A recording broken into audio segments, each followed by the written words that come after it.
All right. Here we are for the post NFL draft New Guys podcast, week 5 now. Time's really Second flying time that by. you've seen Got the guys with me here again, and jumping right into it. Obviously, NFL draft, first real live sports we've had, or sporting event in over a month. A lot of big stuff happening. Can I get some initial thoughts from you guys on last night, how everything went? Not even only for the Patriots, but like the whole league. Any shakeups or anything? Yeah. Yeah, go ahead, Anthony. I think the NFC East is just the stupidest division in the league. Not only the worst, but I think just the stupidest overall. Like, you got the Cowboys were what? They were sitting, I think, at number 20. You got Jefferson on the board, the wide receiver. Mhm. Where was he from? LSU, I think? Yeah. From LSU. Mhm. You pass up on him. I forget who the Cowboys took. I think they took CeeDee Lamb. Yeah. Granted, that was a good take, but with Jefferson on the board, you just got to take him. It's like, all right, the Eagles now, that's your opportunity to take him. And who did the Eagles take? Jalen Reagor. Jefferson. Jalen Reagor. That name, I think, sounds a lot similar to Nelson Aguilar at the end there. So I think that was a stupid move overall for them. And the Giants, what are you doing?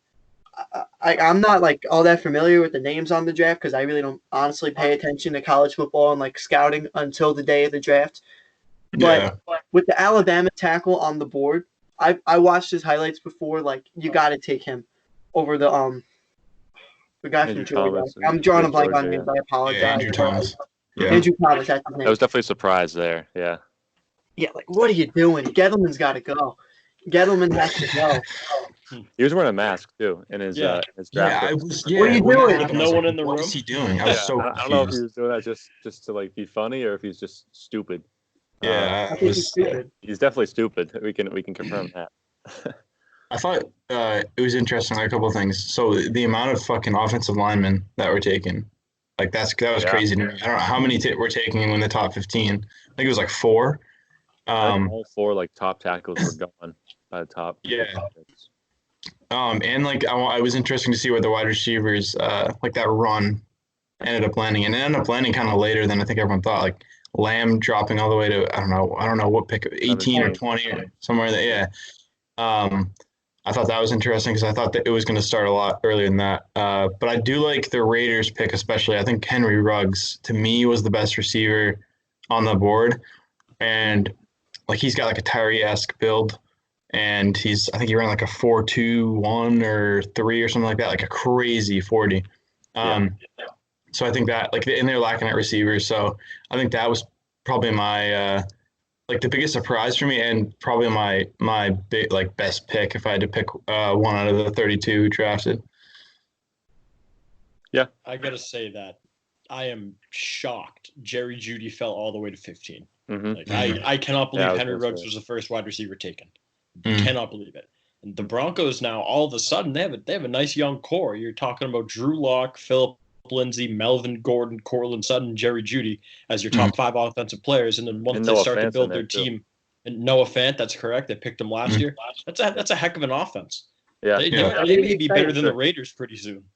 They showed John Elway in his seat there when the pick was in. He was sitting there smiling and everything. He was happy, yeah. He looks like a Bronco. He does. He does. Finally, John Elway. John Elway is finally earning his stripes at GM. No more Brock Osweiler's. I don't know. He hasn't nailed the draft like other coaches have, and he's been the GM for quite a while. I mean, like, the only legit thing I'd say John Elway can have to his name in terms of a GM, of course, not a football player, is bringing in Peyton.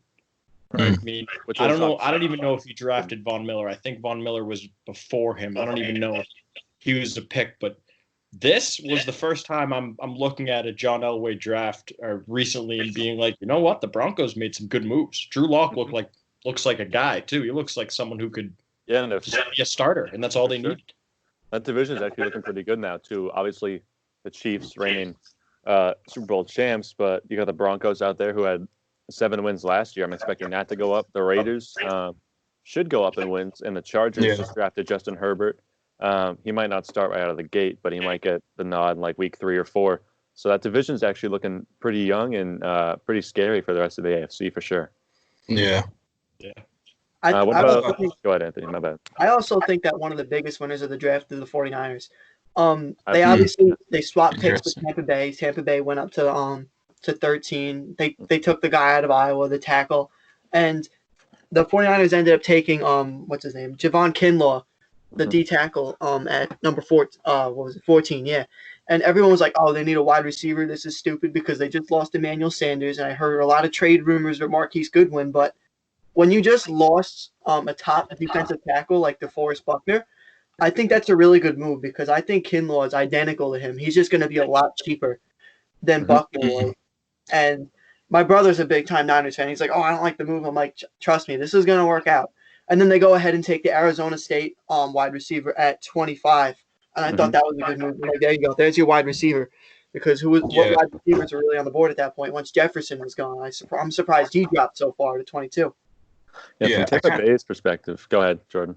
No, you're good. You're good. From Tampa Bay's perspective, I'm wondering like why they even traded up. I was with Joe on the live talking about like how San Francisco is probably going to go receiver there, and then they traded back. I just don't get the move from Tampa's perspective because I feel like they could have gotten Tristan Wirfs at 14, but they went up to 13 to get him. I don't think San Fran had any interest in him whatsoever, so I don't really get that personally. But yeah.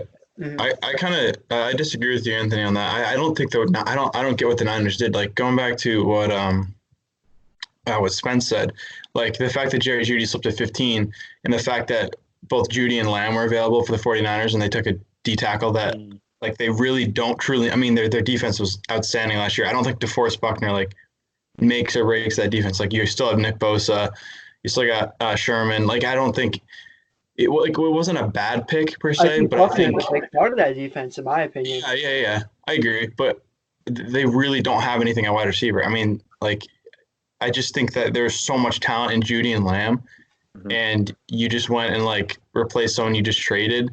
And I don't know. I think offensively they needed way more help than they did defensively. So to Right. go and throw your first round, if there wasn't a clear number one or number two receiver available there, I think then that would be fine because it filled a need that they had. But in terms of how much value I think they got out of the pick, I don't know. I would have rather had them take Judy and given Garoppolo a legit target, Mhm. for next season to see what he could do with it. Especially like they I fell into the completely lap agree. too. Yeah. Yeah, Like I expected Judy and Lamb to be gone, arguably like by the 11th or 12th pick, because you had the Jets, you had the Jaguars too, yeah, and the Raiders, and then San Fran's sitting there, and it's like, oh wow, they traded down and got more Mhm. value, and they can get their guy that they want. So I was like fully expecting them to go with a receiver there. I don't really get why they didn't. I mean, I get why, but I think it would have made more sense if they went with the receiver there for sure. yeah. I'm not saying getting Kinlaw was a bad pick, considering they might move D Ford as well and really need help on the pass rush if they do move him. Because at the time when they got him from Kansas City, his contract was like, oh, wow, like they're paying this guy the big bucks. He better come out here and perform. But you didn't hear his name for individual performances as much as you did on the Chiefs the first year, maybe because that was one of the best defensive players that was on the Chiefs when he was there. Now we just remember him as being offsides in the AFC Championship game. Yeah. Hell But, yeah. Yeah. but I can't. If you want to extend your Super Bowl window as much as you can, why not take Jerry Jeudy, especially for Jimmy Garoppolo, who had a solid year, but it's not like there was a clear cut number one there. I Yeah. think Yeah. that I don't understand. But again, Kinlaw, there's unless he's like a gigantic bust, which I don't think he will be, because San Fran has been doing pretty damn well at figuring out defensive players lately. Mhm. So I think it's a good pick, but again, cannot believe Jerry Jeudy fell to 15. Yeah. And CD fell to 17 or 18, whatever it was. Can't believe either of those two fell as far as they did. Looking at it now, I can see why Judy fell into the 11 to 20 because as soon as Jacksonville was on the clock, I'm like, all right, what's their biggest need? You lost a guy like Jalen Ramsey this past season. I'm like, all right, they're gonna go ahead and take C.J. Henderson, the corner out of Florida, and what Ramsey was out of Florida State. I know they were in that same region, Yeah. but and then I'm like, all right, I think the lowest that he can go now, Judy, is to the Jets, and then when they took Benton, the O tackle, that honestly surprised me too. But in retrospect, I think about it, I think that was the best move for the Jets because you got to give this guy protection, Darnold. He was running around all season. And Le'Veon Bell honestly had a lackluster season, and that I think was partly to blame because of the Jets' offensive line struggle. So if you bring a guy in like that can play on either side of the line, I think Bell's going to have a better year this year because of that pick right there. Yeah. And then Vegas taking Ruggs? That caught me way off guard. That Becton kid from Louisville, I guess he's like a pretty good run blocker, so that like helps them out with. I mean, because they're trying to build a team around Bell at this point, so it's like you want to do everything you can to help him out. And so, I mean, I do think it was questionable to not take a wide receiver because they arguably maybe behind the 49ers needed it the most out of everyone in the draft because departure of Robbie Anderson, I don't even know who's left right there. But I think that their pick wasn't like out of left field. It was you could have assumed that they were going to pick a tackler or someone on the wide receiver end. So I think with the Jets, it's a different scenario than the 49ers, considering one team is pretty much fully established and the other team, you just pick at that point. You just pick what you think the best player available is. And if they wanted to go wide receiver for Sam Darnold, considering he's throwing to, I think it's Quincy Enunwa, who might not even play. He's got his neck thing going on. That's true. Who else? Chris Herndon at tight end. The tight end. Jamison Crowder, and those are the three that come on top of my head right away. But yet again, they're trying to figure out what they have in Le'Veon, and he had the worst year of his career by far last year. Right. So, with them, all they have to do is just make sure they hit that pick. They have to make sure that they get a guy that's just a good NFL player. I don't care what position. It's just not quarterback, not running back, anything that'll help their team. So I think the Jets in that case, they're fine. Yeah. So staying in the AFC East, we have the Dolphins. I think they had a stellar draft, and the Patriots, obviously, they traded back from 23 thinking they can get the same guy supposedly at 37 that they could have got at 23. Are you guys disappointed with them trading back, or do you think it's just like, it's the Patriot way? What are you guys thinking? Great move. Yeah. Initially, I was pissed. Like, I think everyone was, just because you sit there for 3 hours, and obviously the draft's entertaining, but you're anticipating a Patriots pick. Like, that's what you're looking forward to. So then when you sit there for, like, I don't know, what was it, 2.5 hours? I don't even know what exact time. No, it was probably 3 hours, something like that. I think, and they go and move their pick. You're kind of like, why? Like, why would you do that? But looking back, there's only two possibilities for why. I mean, it's either they were looking at Justin Jefferson and he got taken right before, and they said, well, we're not going to just use the pick, or they think they can get, based on how the draft went, they think they can grab, whether it be McKinney or that end, what's his name, Spencer or whatever his name is.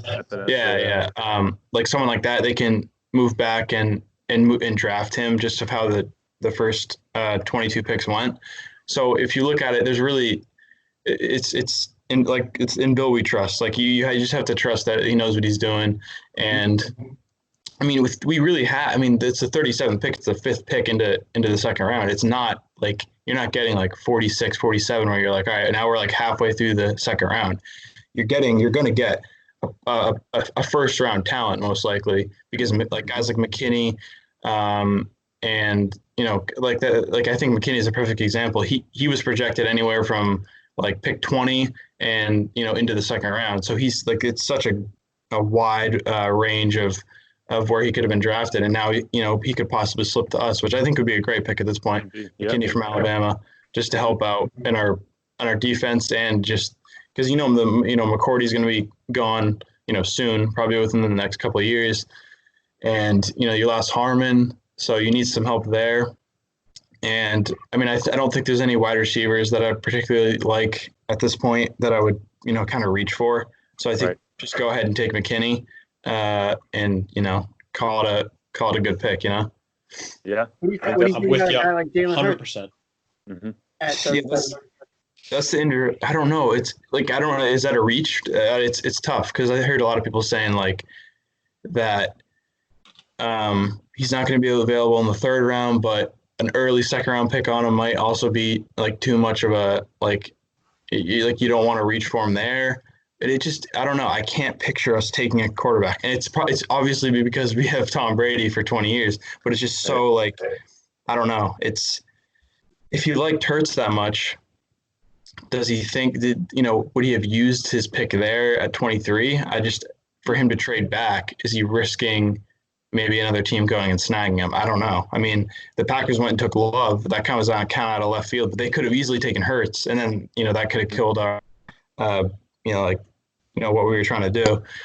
But it'll be interesting. I think defense is probably the most likely pick, but I'd still think. I mean, I still wouldn't mind picking Hurts whatsoever. I mean, I really want a QB, and he's kind of the last one out of. I mean, other than Eason and Fromm, those two or those three are pretty much the last three out of the class that are worth looking at. Yeah, I was talking to Spence about this last night. I got nothing against Jalen Hurts. Just doesn't seem like a pick the Patriots would make. I know it's like we're going into a new era here in like uncharted territory, but I think a guy like Fromm is a much more likely pick. Personally, and I don't know, like Hurts has that big range too of like I don't know, is he going to go in the second round? Is he going to go in the third round? Is he even going to drop like somewhere like the fourth? You don't really know, and that's like something that's really interesting. Is I think the Patriots can't really go wrong if they take a quarterback, but I think defense is probably going to be the pick, just knowing what Bill usually does and how he usually hits on those later round picks with defense. So it's definitely something interesting to keep an eye out for today. Yeah. That's why I'm glad we didn't do anything at 23. Because if there's any coach that can find guys we can plug and play in the later rounds, it's Bill Belichick. We didn't have to use our first round pick. We can always stockpile more. And at 71, Jake Fromm will be there. And hopefully at what is our second rounder? 37? 37, yeah. 37. Hopefully Xavier McKinney will be there. And if we somehow get those two, I think we can already call this draft pretty damn good. I'm not going to say it's a win, but with those two players, one or the other, like I'm almost certain about McKinney. I really, really like him. I think especially going right from Saban to Belichick, he's not going to start right away, and he can learn under McCourty. It might take him a few years. It might take him a year, but I think skill-wise, he's absolutely NFL ready, and I really hope we get him. I know you predicted that too, Spence, earlier. I think right when the draft started, you were saying Pats definitely gonna like trade down. It's kind of their bail, that's their move. Yeah, it makes the most sense. Now you have a second round pick, and now you have I think four third round, four third round picks. Fifths. Yeah. So that's Belichick's gonna have a field day in the third round. Yeah. Or he does. You'd like to think they try to trade a couple though, maybe move into the second again, because I'm sure a team would look to add depth. Maybe like a team like the 49ers, who are pretty top heavy now in the first round, or even the Chargers at that point, and maybe try to make a deal with them, get their second round, or we already got their second round pick. So maybe like a team like the 49ers to look and try to move into the second round. I wouldn't mind, going like a third and a fourth, or even 2/3 if it's a decent second round pick, because 4 third round picks, I don't know if that's overkill or not. I mean, it's pushing it. So, maybe just getting, splitting it and going 2 and 2 might be a better idea. But we'll see, definitely. Yeah, maybe they'll trade up for something next year, too. First next year, second next year. That's exactly what I was going to say. We have way too many picks. I think we're absolutely not done moving picks, and I think Belichick absolutely moves and gets some picks for next year. We don't need all these picks now, but now we have the opportunity to trade for picks for next year. Yeah. Absolutely. What time is the second round today, by the way? Yeah. What'd you say, Anthony? Going into the draft, I've been very vocal. I've been very high on the center from LSU, Lloyd Cushenberry, and I thought he was the guy at 23 because of the whole David Andrews thing. Is he going to come back? Is he going to be healthy to play? Is he not? And then obviously yesterday he announces that he's healthy to play. Very happy for that. I mean, the guy had fucking blood clots in his lungs that could have killed him. Now he's going to go play football a year later. God bless him. But at the same time, it's like, are we going to take an offensive lineman now? Are we going to try and build the future of this offensive line? Because I think cutting or trading Joe Thuney is a great move to clear up that cap space. But is it more likely to happen now? I don't think so.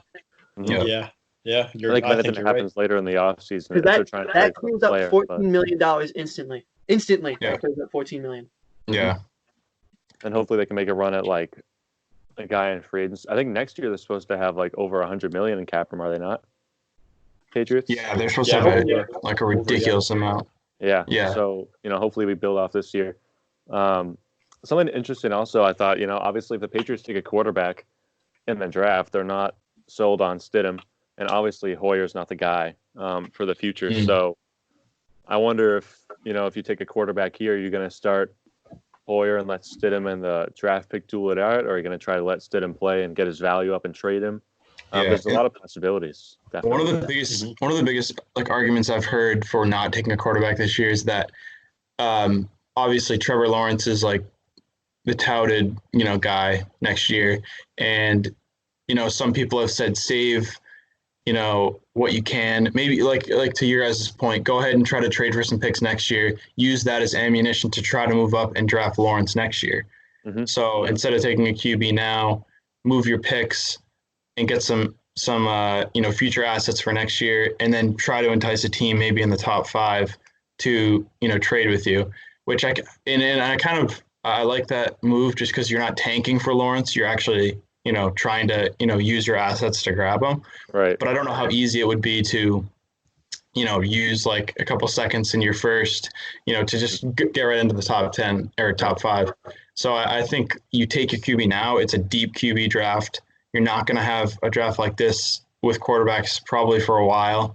Mm-hmm. And even if you're going to go ahead and wait until the 3rd and take Fromm or Eason, I'm fine with that. Just grab someone that can compete with Stidham, because if you don't, and Stidham, starts just shit in the bed in training camp, you're screwed. And you have Brian Hoyer, and now you've thrown off your entire future. Now it's a waste of a season. It doesn't really do anything if you start Hoyer.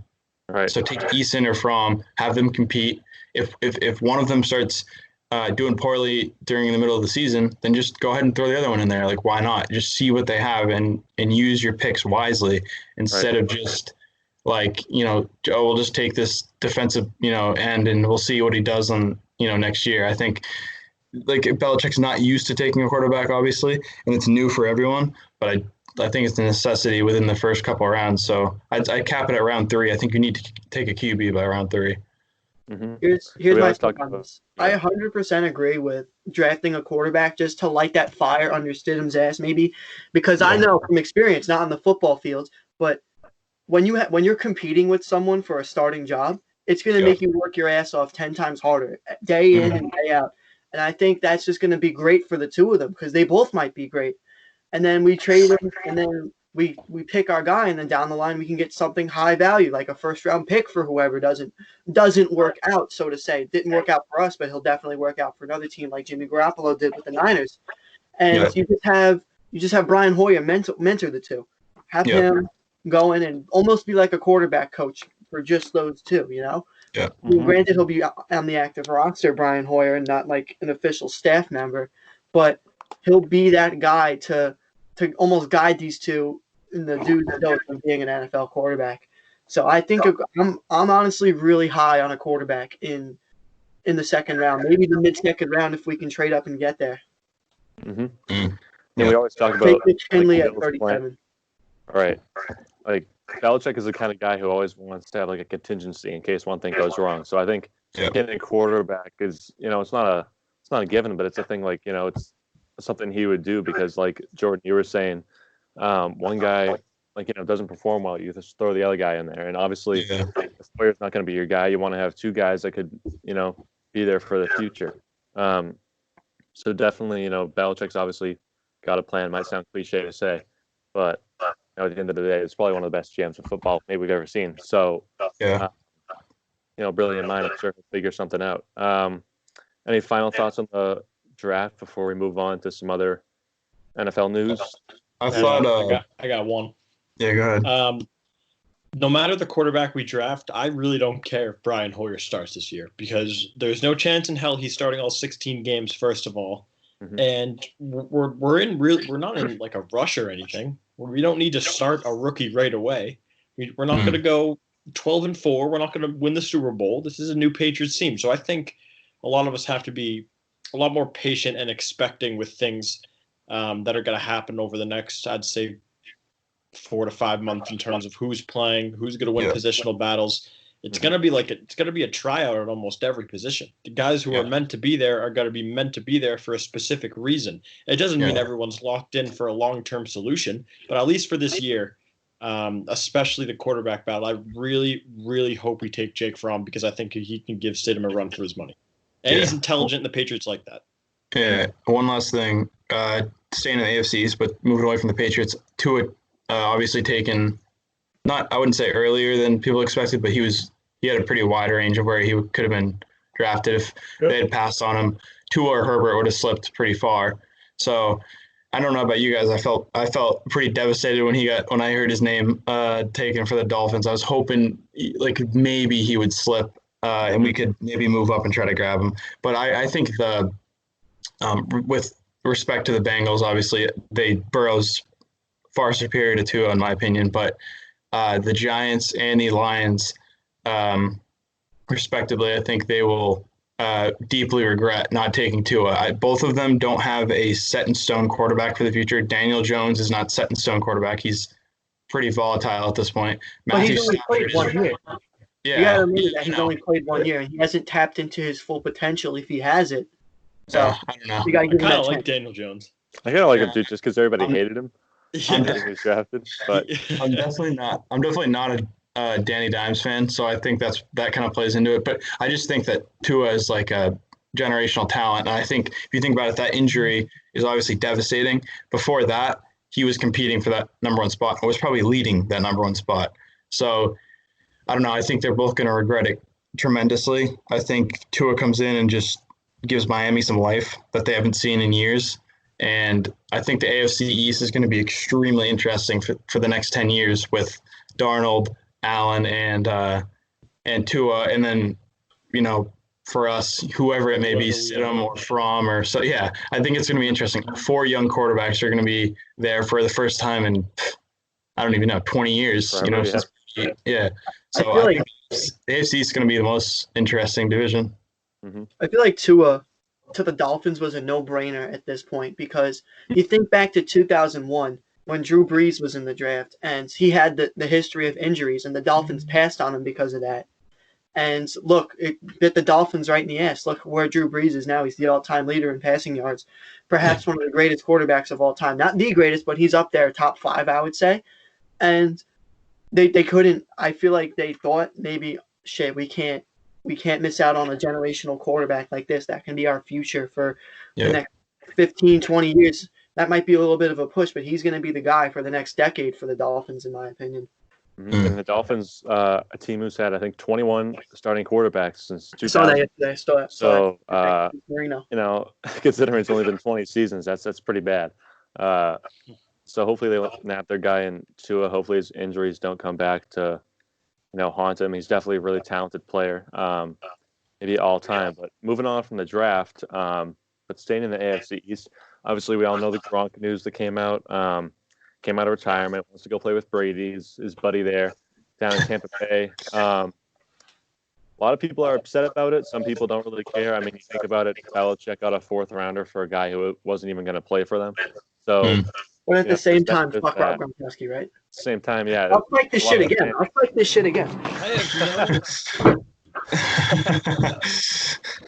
It's like I don't hate the guy, but I mean I also get some fans are upset because with Brady leaving and then Gronk going down there with him. Obviously it's like it sucks. Yeah. I think feelings. I'm fired up right now because of that. An interesting point I saw was that Gronk said that, and I don't think he directly said, but he insinuated that he would have played with Brady if he had come back to the Patriots.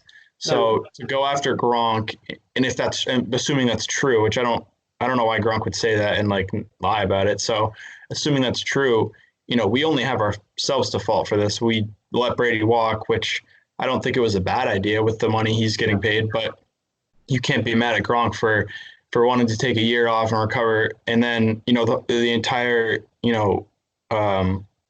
regulations and stuff on marijuana has changed in the NFL, which is one of the things he's touted about why he left and why he can't come back. So that could be an easy reason why he wants to come back now. So, and why wouldn't you want to return? I mean, if I were him, there's no way I would want to return to the Patriots and play with this team right now. I mean, I'm not saying this team. I'm not. I'm not trying to get mad or nasty or anything. But like, I'm not saying he had a. I wasn't expecting him to return to Jarrett Stidham's Patriots. But if he truly cared about the Patriots organization, he would have, like Bab said, he would have came back last year when we needed him most, and then taken the time to recover. Yeah, I think it's a balance of like sorry to cut you off, Jordan, but his own interests versus the interests of the team. I think obviously Tom Brady still loves the organization. Like you said, there's no bigger fan of the Pats than me. But at the end of the day, you gotta kind of work to further your own career. Yeah. It doesn't necessarily mean that you're like giving the finger to all the people who have helped you in the past and the organization that has built you and that you've gone through so much with. But it's lost my train of thought here. It's like it's one of those things where it's like a mutual party, and it's like I get why Gronk did it, because at the end of the day, he took the time off. Hopefully he's healthy. I don't want to see him come back and get injured all the time. Yeah, no, not at all. Nobody wants to see that. So I get the move. It's a little upsetting from a Pats fan, but it's a balance of. It's gonna be like Brady. It's gonna be that nasty breakup where in like 2 years or so he retires and then he gets the statue or whatever. It's gonna work out in the end. Yeah. Right. I hold no hard feelings towards Gronk. It's his decision. He was retired. He decided to come back, and that's it. It's no Gronk doesn't care. Times. Yeah. Yeah, it's no that Gronk doesn't care about us. He doesn't care about New England. Doesn't care about the Patriots. He just wanted to play with Tom Brady. That's it. That's all it comes down to. And we do not have Tom Brady on our roster, so that is why he went to the Buccaneers, and that's the end of the story. Yeah. No one should be holding that hard of feelings against a guy that put his body on the line every single day fighting through injuries, couldn't go to sleep after the Super Bowl because he was in so much pain. He was out there every single year to, the shot to the knee in Denver, the shot to the knee against Cleveland, the numerous concussions, the one in the AFC Championship game against the Jaguars. He put his body on the line. He was fearless. It's not that he didn't care or turn his back. I feel great. I didn't mean it. I know. I'm messing. But to add